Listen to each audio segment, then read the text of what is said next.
2 రోజుల క్రితం పూడ్చిపెట్టినటువంటి చిన్నారి మృతదేహం కనిపించకుండా పోయింది. గత కొద్ది రోజుల క్రితం దంపతులకి ఇద్దరు ట్విన్స్ పుట్టారు. ఇద్దరు కూడా ఆడపిల్లలే. సో ఈ ఆడపిల్లలకి హెల్త్ ఇష్యూస్ కారణం and that to 6 months premature baby కారణంగా వాళ్ళకు కొన్ని అనారోగ్య సమస్యలు వచ్చాయి. సో అనారోగ్య సమస్యలతో గత 9వ తారీఖున ఆ ట్విన్స్లో ఉన్నటువంటి ఒక చిన్నారి చనిపోయింది. సో చనిపోయినటువంటి వెంటనే ఆ తల్లిదండ్రులు ఇద్దరు కూడా స్థానికంగా పంజాగుట్టలో ఉన్నటువంటి శ్మశాన వాటికకు వచ్చి ఆ చిన్నారిని ఖననం చేశారు. సో ఎగ్జాక్ట్లీ ఖననం చేసినటువంటి 2 daysకి వాళ్ళకు ఉన్నటువంటి మరొక చిన్నారి కూడా అనారోగ్య సమస్యలతో చనిపోయింది. సో తన మృతదేహాన్ని కూడా పూడ్చేటువంటి ప్రయత్నంలో భాగంగా పంజాగుట్ట శ్మశాన వాటికకి 2వ చిన్నారిని కూడా తీసుకొచ్చారు. సో ఆ చిన్నారిని ఖననం చేసినటువంటి ప్లేస్కి పక్కలోనే సెకండ్ అమ్మాయిని కూడా పూడ్చేశారు. సో సెకండ్ అమ్మాయి కార్యక్రమం అంతా కూడా అయిపోయింది. సో తిరిగి మళ్ళీ ఫస్ట్ అమ్మాయిని ఎక్కడైతే ఖననం చేశారో ఆ ప్లేస్కి వెళ్ళి కొన్ని ఎక్కడ ఏదైతే కార్యక్రమాలు చేయాల్సి ఉంటుందో సో అవి చేద్దామని చెప్పేసి ఫస్ట్ పూడ్చినటువంటి అమ్మాయి మృతదేహం వద్దకు వెళ్ళారు. ఆశ్చర్యకరంగా ఆ దంపతులు ఇద్దరికీ కూడా అక్కడ ఉన్నటువంటి వాళ్ళ కూతురి మృతదేహం కనిపించలేదు. అక్కడే అసలు ట్విస్ట్ మొదలైంది.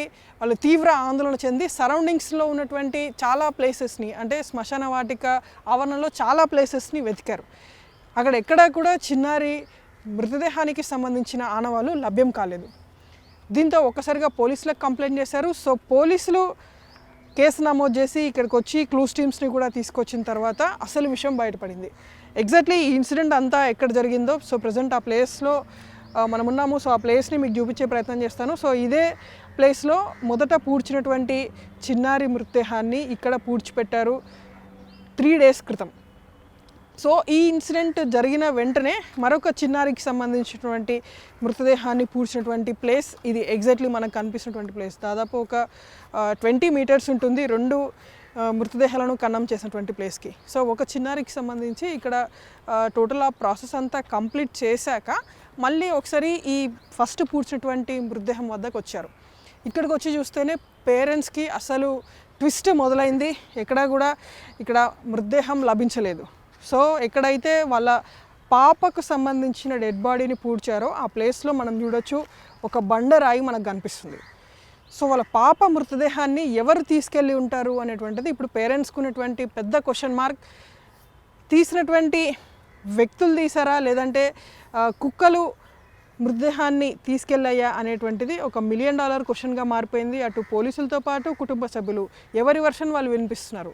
సో కేసు నమోదు చేసుకున్న తర్వాత ప్రాథమికంగా పోలీసులు గుర్తించింది ఏంటంటే ఈ సరౌండింగ్స్లో శ్మశాన వాటిక సరౌండింగ్స్లో చాలా వరకు శునకాలు ఇక్కడ తిరుగుతూ ఉంటాయి. సో అవి సంచరిస్తున్నటువంటి క్రమంలో ఇక్కడ పూడ్చిపెట్టినటువంటి చిన్నారి మృతదేహాన్ని కూడా ఈ మట్టిని కుక్కలే తవ్వి ఆ పాప మృతదేహాన్ని తీసుకెళ్ళి అదే చిన్నారికి సంబంధించినటువంటి మృతదేహాన్ని కుక్క పీక్కు తిని ఉంటుంది అనేటువంటి అనుమానాన్ని పోలీసులు ప్రాథమికంగా వ్యక్తం చేస్తున్నారు.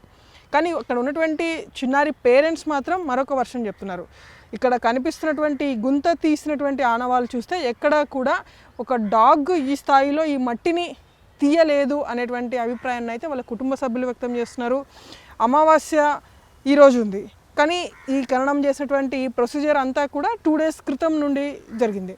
సో అమావాస్యకు సంబంధించినటువంటి పూజలు చేసేందుకు చిన్నారి మృతదేహాన్ని తీసుకెళ్లారు అనేటువంటిది మెయిన్గా వస్తున్నటువంటి అలిగేషన్.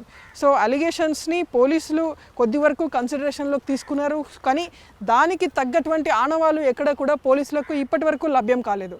దానికి ప్రధాన కారణం సరౌండింగ్స్లో చాలా చోట్ల ఏదైనా పూజలు జరిగినటువంటి ఆనవాళ్ళు క్షుద్ర పూజలు జరిగినటువంటి ఆనవాళ్ళు కనిపించాయి అంటే ఎక్కడ వాటికి సంబంధించినటువంటి ఆనవాళ్ళు పోలీసులకు లభ్యం కాలేదు. దీంతో ఆ అమావాస్య క్షుద్ర పూజల యాంగిల్ని ప్రాథమికంగా పక్కన పెట్టేశారు.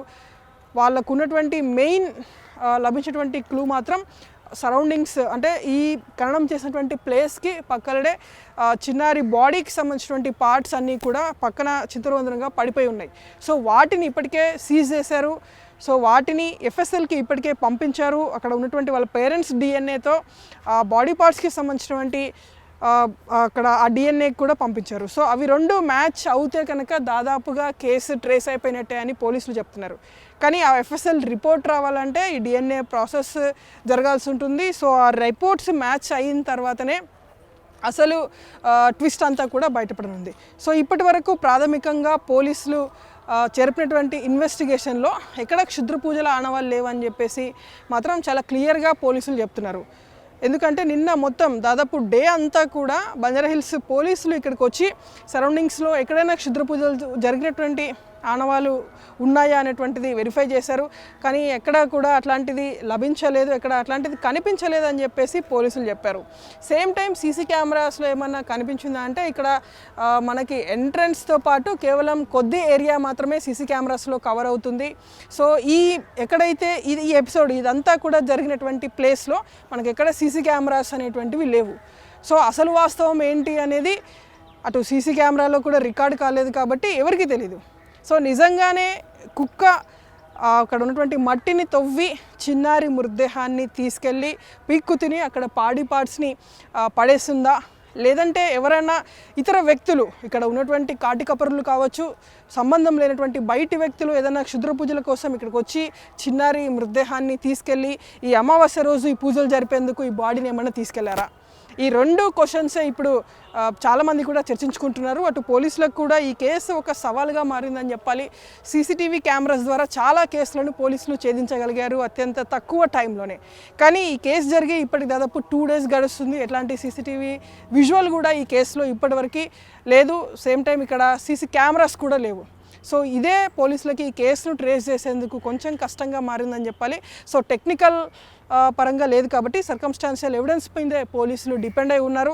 సో ఎఫ్ఎస్ఎల్ నుండి ఆ రిపోర్ట్ ఏమొస్తుంది, సో డిఎన్ఏ మ్యాచ్ అవుతుందా, ఇక్కడ ఉన్నటువంటి బాడీ పార్ట్స్ పోలీసులకు లభ్యమైనటువంటి బాడీ పార్ట్స్కి అండ్ సేమ్ టైం వాళ్ళ పేరెంట్స్కి డిఎన్ఏ చేసి 2 మ్యాచ్ అవుతే కనుక ఆల్మోస్ట్గా కేసు ట్రేస్ అయినట్టే అని చెప్పేసి పోలీసులు భావిస్తున్నారు. సో ఫర్దర్గా ఆ రిపోర్ట్స్లో ఏమొస్తుంది అనేటువంటి చూడాల్సి ఉంది. సేమ్ టైం ఇక్కడ ఉన్నటువంటి కాటి కపర్లను వాళ్ళ మీద కూడా కొంచెం సస్పెక్ట్ అయితే ఉంది పోలీసులకి అండ్ సేమ్ టైం వీళ్ళ ఫ్యామిలీ మెంబర్స్కి. సో వారిని టాస్క్ ఫోర్స్ పోలీసులతో పాటు బంజారాహిల్స్ పోలీసులు సైతం సైమల్టేనియస్గా విచారిస్తున్నారు. సో వాళ్ళ నెగ్లిజెన్స్ అయితే ఇక్కడ క్లియర్గా ఉంది. ఎందుకంటే ఇక్కడ చూసుకోవాల్సినటువంటి బాధ్యత వాళ్ళ మీద ఉంటుంది. సో అట్లాంటిది శునకం తీసుకెళ్ళినా సరే సో దాన్ని స్టాప్ చేసేటువంటి ప్రయత్నం అయితే కాటికపరులు చేయాల్సి ఉంది. కానీ వాళ్ళ నెగ్లిజెన్స్ ఎంతవరకు ఉంది, సో ఫర్దర్గా వాళ్ళ మీద ఎట్లాంటి యాక్షన్ ఉండబోతుంది అనేటువంటిది చూడాలి. పంజాగుట్ట పోలీసులు అయితే ఈ ఓవరాల్ ఇన్సిడెంట్ పైన 301 సెక్షన్ కింద కేసు నమోదు చేశారు. సో ఈ 301 సెక్షన్ ఏం చెప్తుందంటే ఇట్లాంటి బరియల్ గ్రౌండ్స్లో కానీ ఒక వర్షిప్స్ చేసేటువంటి ప్లేసెస్లో ట్రెస్పాస్ అంటే అనాథరైజ్డ్గా ఎంట్రీ ఇచ్చి అక్కడ ఉన్నటువంటి కార్యక్రమానికి అడ్డు కలిగించేటువంటి ప్రయత్నం చేస్తే వాళ్ళ మీద ఈ 301 సెక్షన్ పెడతారు. సో ఈ కేసులో కూడా ఎగ్జాక్ట్లీ బంజారాహిల్స్ పోలీసులు అదే సెక్షన్ని పెట్టారు. సో దాన్ని బేస్ చేసుకొని ఫర్దర్ ఇన్వెస్టిగేషన్ అంతా కూడా ఉంటుంది. సో ఫర్దర్గా పోలీసులకు ఏదైనా ఎవిడెన్స్ లభించి ఫర్దర్గా ఏమైనా క్లూ దొరికితే మాత్రం ఆ సెక్షన్ని కూడా ఆల్టర్ చేసేటువంటి ప్రయత్నం అయితే జరుగుతుంది. వీడియో జర్నలిస్ట్ శ్రీధర్తో పంజాగుట్ట శ్మశాన వాటిక నుండి ప్రణీత, TV9.